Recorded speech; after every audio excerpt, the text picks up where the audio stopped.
Hello കൂട്ടുകാരെ, അപ്പോൾ ഇതേ നമ്മുടെ മോട്ടൻ്റെ യൂണിഫോം കിട്ടിയിട്ടുണ്ട്. അപ്പോൾ ഇന്നതേ മോട്ടൻ യൂണിഫോം കിട്ടാണ് ക്ലാസ്സിൽ പോകുന്നത് കേട്ടോ.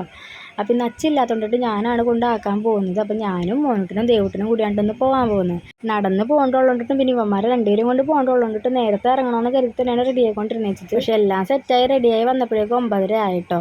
മോനൂട്ടൻ ഭയങ്കര ഹാപ്പി ആയിരുന്നു കേട്ടോ. ഭയങ്കര ഹാപ്പിയുമായിരുന്നു, ഭയങ്കര എക്സൈറ്റഡ് ആയിരുന്നു. യൂണിഫോം കിട്ടപ്പോഴേക്കും ആൾക്ക് ഭയങ്കര സന്തോഷമായി.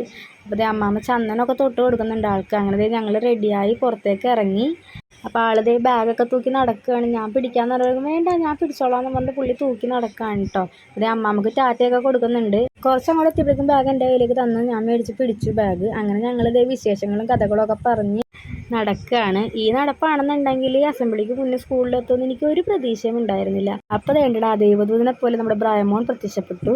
ബ്രയമോനെ കുറിച്ച് പറയാനാണെന്നുണ്ടെങ്കിൽ ഇവൻ എൻ്റെ അനിയൻ്റെ ചെറുപ്പം മുതലേ ഉള്ള ഫ്രണ്ടാണ്. ഇവൻ്റെ ചേട്ടനും ഞാൻ ഒരുമിച്ചാണ് പഠിച്ചിരുന്നത്. ഇവൻ്റെ ഡാഡി എൻ്റെ മുത്തച്ഛൻ്റെ കൂട്ടുകാരനായിരുന്നു. അപ്പോൾ ഇതാണ്ടോ നമ്മുടെ അങ്കിളും ആൻറ്റിയും. അപ്പോൾ ഞങ്ങൾ അവൻ്റെ വീടിൻ്റെ ഫ്രണ്ടിൽ കൂടിയാണ് പോയത്. അപ്പോൾ ഞങ്ങളെ കണ്ടപ്പോഴേക്കും അവർക്ക് ഭയങ്കര ഹാപ്പിയായി, ഞാനും ഭയങ്കര ഹാപ്പി ആയിട്ടോ. നമ്മളിതേ സ്കൂളിലേക്ക് എത്താറായി. മോനിട്ടും മാതാവിന് പൂവൊക്കെ വെച്ച് പ്രാർത്ഥിക്കുകയാണ്. അപ്പോൾ ബ്രയമോനെ കണ്ടുകൊണ്ടിട്ട് ദൈവഭാഗ്യത്തിന് അസംബ്ലിക്ക് മുന്നേ സ്കൂളിൽ എത്തിയിട്ടുണ്ട്. അപ്പോൾ എല്ലാവർക്കും tata bye bye. Okay, see U.